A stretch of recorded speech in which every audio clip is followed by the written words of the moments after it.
Friends, welcome back to our channel success Adda for you. आज की इस वीडियो में हम आपके लिए केमिस्ट्री का बहुत ही इंपॉर्टेंट टॉपिक जो कि है रासायनिक संयोग के नियम, लॉ ऑफ केमिकल कॉम्बिनेशन लेके आए हैं। इस नियम के अंतर्गत हम 5 प्रकार के नियमों का अध्ययन करते हैं। पहला नियम है द्रव्यमान संरक्षण का नियम, law of conservation of mass. दूसरा नियम है आपका स्थिर अनुपात का नियम, लॉ ऑफ कांस्टेंट प्रोपोर्शन। तीसरा नियम है आपका गुणित अनुपात का नियम, लॉ ऑफ मल्टीपल प्रोपोर्शन। चौथा नियम है आपका व्युत्क्रम अनुपात का नियम, लॉ ऑफ रेसिप्रोकल प्रोपोर्शन। और पांचवा नियम है आपका गैलुसेक का गैसीय आयतन नियम, Gay-Lussac law of gaseous volume. तो सब ये नियम पढ़ने से पहले हमें ये पता होना जरूरी है कि रासायनिक संयोग का नियम आखिर हमारे रासायन विज्ञान में क्या महत्वता रखता है, इसकी क्या महत्वता है।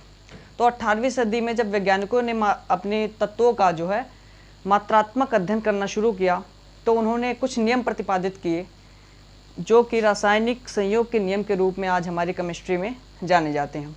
आइए देखते हैं कि ये नियम कौन कौन से वैज्ञानिकों ने प्रतिपादित किया।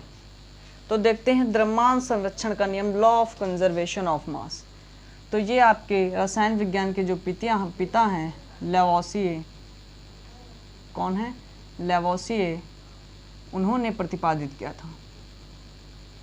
रसायन विज्ञान के पिता जो हैं आपके लेवोसिए, उन्होंने ये नियम प्रतिपादित किया था। दूसरा नियम है स्थिर अनुपात का नियम, लॉ ऑफ कांस्टेंट प्रोपोर्शन। ये नियम आपका प्राउट महोदय ने, ये नियम आपका प्राउस्ट महोदय ने प्रतिपादित किया था। ये नियम आपका स्थिर अनुपात का नियम प्राउस्ट महोदय ने प्रतिपादित किया था। अब आते हैं गुणित अनुपात का नियम कौन से वैज्ञानिक ने। तो गुणित अनुपात का नियम वैज्ञानिक जॉन डाल्टन, कौन है? वैज्ञानिक जॉन डाल्टन। वैज्ञानिक जॉन डाल्टन ने आपका गुणित अनुपात का नियम प्रतिपादित किया। अब आइए जान लेते हैं व्युत्क्रम अनुपात का नियम कौन से वैज्ञानिक ने प्रतिपादित किया। तो रिक्टर महोदय, कौन है? रिक्टर महोदय ने आपका जो है ये व्युत्क्रम अनुपात का नियम प्रतिपादित किया। और गैलुसेक का गैसीय आयतन नियम वैज्ञानिक गैलुसेक ने ही गैलुसेक का गैसीय आयतन नियम प्रतिपादित किया था। गैलुसेक का गैसीय आयतन नियम किसने प्रतिपादित किया था? गैलुसेक महोदय ने ही गैलुसेक का गैसीय आयतन नियम प्रतिपादित किया था। अब आप एक बार इसका स्क्रीनशॉट ले लें, उसके बाद हम अगले नियम की तरफ बढ़ते हैं जो कि है आपका द्रव्यमान संरक्षण का नियम। आई होप आप सभी ने स्क्रीनशॉट ले लिया होगा। अब आइए बढ़ते हैं हम अपने अगले नियम की तरफ जो कि है हमारा द्रव्यमान संरक्षण का नियम। द्रव्यमान संरक्षण का नियम रासायनिक संयोग के नियम के अंतर्गत हम पहला नियम पढ़ने जा रहे हैं, द्रव्यमान संरक्षण का नियम। तो क्या है द्रव्यमान संरक्षण का नियम? द्रव्यमान संरक्षण का नियम यह कहता है कि द्रव्य अविनाशी है। द्रव्य क्या है? अविनाशी है। द्रव्य को ना तो उत्पन्न किया जा सकता है और ना नष्ट किया जा सकता है। क्या है द्रव्यमान संरक्षण का नियम? क्या है? Law of conservation of mass, जिसको लेवोसिए ने दिया। तो इन्होंने क्या बताया कि द्रव्य अविनाशी है, द्रव्य को ना तो उत्पन्न किया जा सकता है और ना नष्ट किया जा सकता है। अब आइए देखते हैं इसका सत्यापन। दिया तो नियम लेवोसिए ना, लेकिन इसका सत्यापन लेंडोल्ड महोदय ने किया। लेंडोल्ड महोदय एक वैज्ञानिक थे, उन्होंने इसका सत्यापन किया। उन्होंने क्या किया? उन्होंने एक ऐसे पात्र लिया, 2 पात्र लिए उन्होंने, 2 प्रकार के उन्होंने क्या लिए? पात्र। एक में भर दिया उन्होंने AgNO3 और एक में भर दिया उन्होंने NaCl। ठीक है। अब ये पात्र कुछ इस प्रकार का था।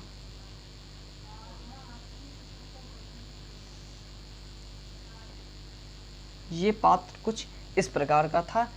इसमें एक में AgNO3 उसमें उन्होंने भर दिया, दूसरे में NaCl भर दिया। अब इन्होंने क्या किया कि ये दोनों भरने के बाद उन्होंने इन दोनों इसी ट्यूब में हिला दिया, दोनों को ऐसे ऐसे करके हिला दिया।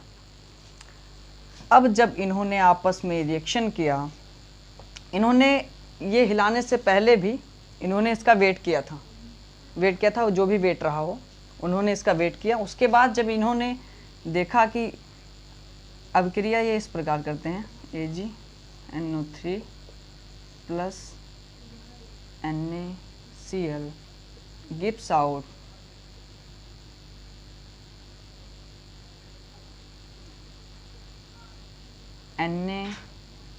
NaNO3 plus AgCl। AgCl का सफ़ेद अवक्षेप, क्या AgCl का सफ़ेद अवक्षेप, इनको इस रिएक्शन में इनको AgCl का सफ़ेद अवक्षेप मिला। तो इन्होंने जो अभिक्रिया के पहले द्रव्यमान जो लिया था वही द्रव्यमान अभिक्रिया के बाद रहा। तो इस प्रकार इन्होंने द्रव्यमान संरक्षण के नियम की जो है क्या की पुष्टि की, जो कि लेवोसिए महोदय ने दिया था। किन्होंने किया?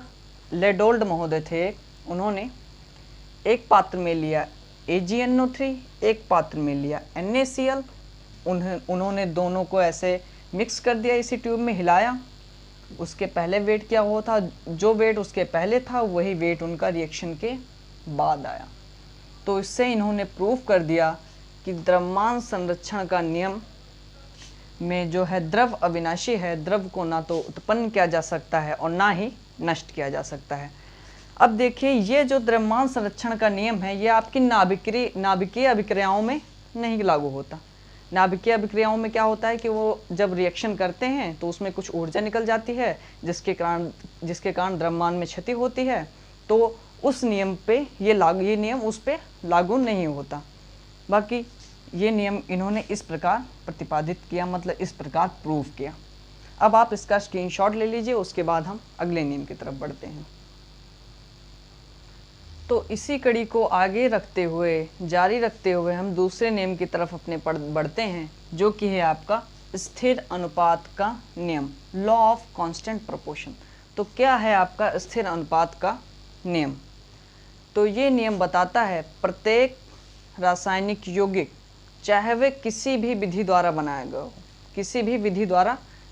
गया हो, जो तत्वों के द्रव्यमान का जो अनुपात होता है वो स्थिर रहता है, वो बदलता नहीं, वो स्थिर रहता है। एक बार फिर, प्रत्येक रासायनिक यौगिक, कोई भी रासायनिक यौगिक वो चाहे किसी भी विधि द्वारा बनाया गया हो, उसमें जो उपस्थित तत्वों के जो द्रव्यमान होते हैं वो एक स्थिर अनुपात में या निश्चित अनुपात में होते हैं।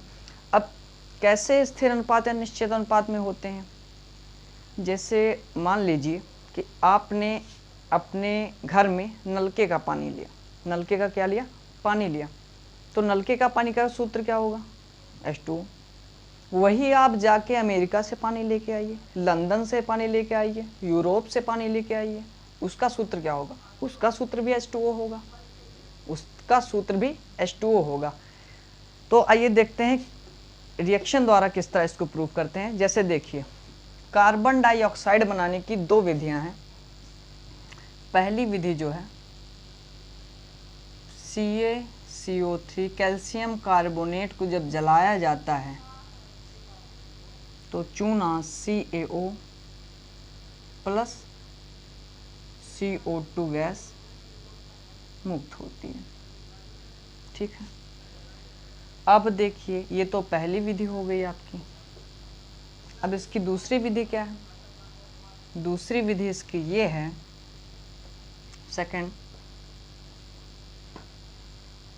C plus O2 gives out CO2।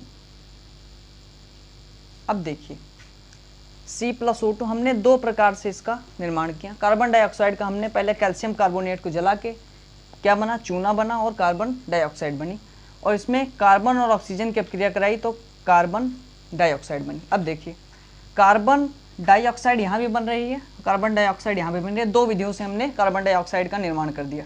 अब देखिए, इस विधि से जो कार्बन डाइऑक्साइड का निर्माण किया गया है वो देखिए, इसमें अनुपात कार्बन डाइऑक्साइड का क्या है?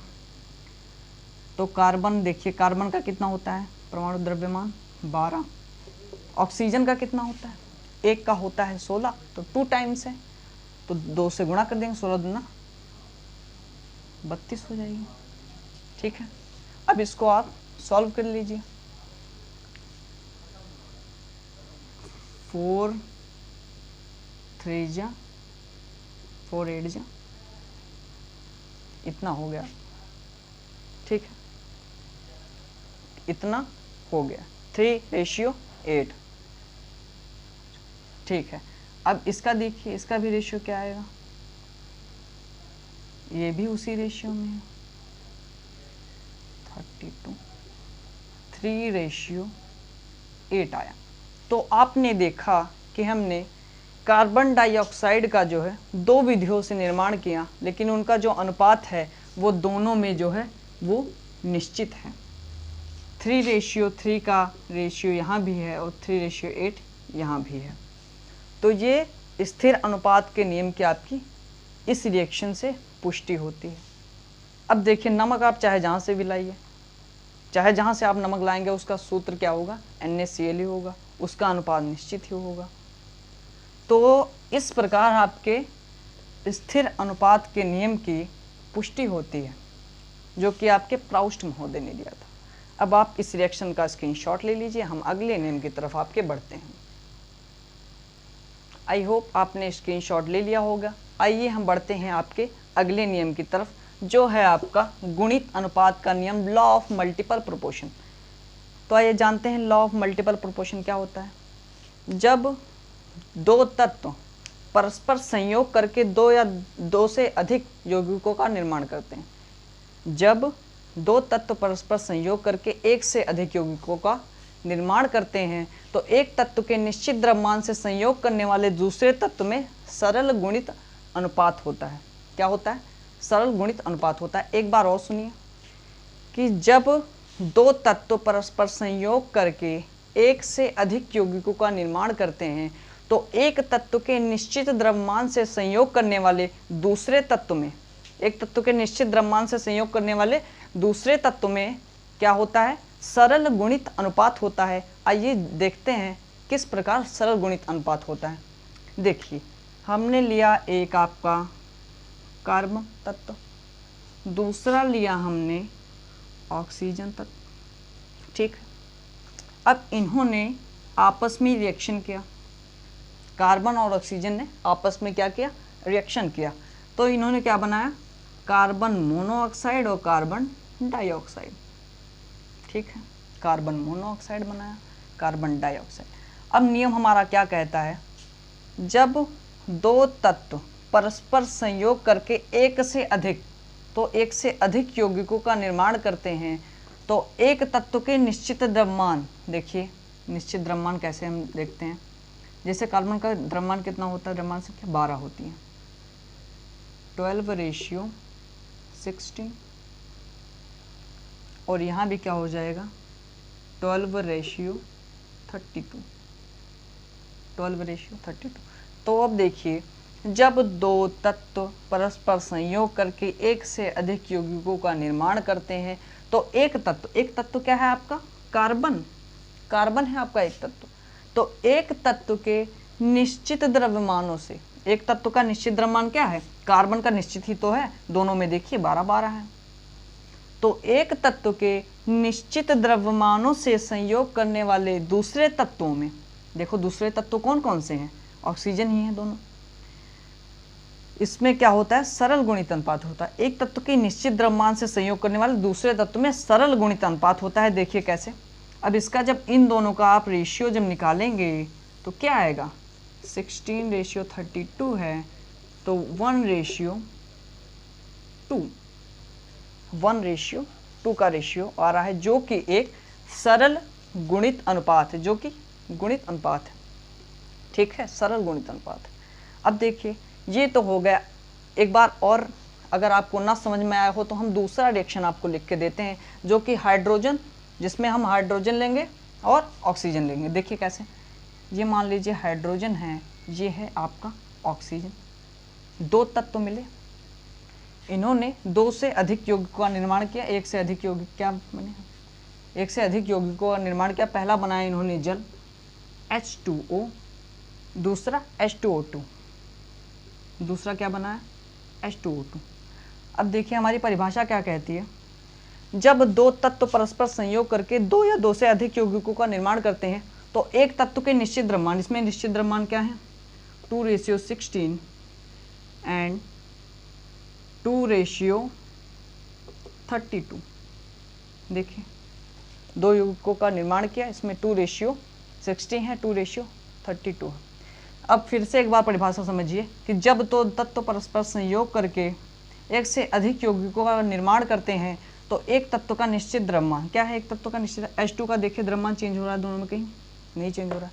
तो एक तत्व के निश्चित द्रव्यमान से संयोग करने वाले दूसरे तत्व में सरल गुणित अनुपात होता है। अगर आप इसका रेशियो निकालेंगे तो क्या आएगा आपका 16:32 1:2 आएगा।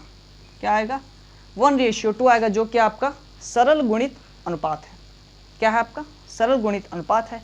तो आई होप आपको सरल गुणित अनुपात का नियम जो है वो अच्छी तरीके से समझ में आ गया होगा। एक बार और इसकी मैं परिभाषा इस एग्जाम्पल पे और इस एग्जाम्पल पे समझा देता हूँ।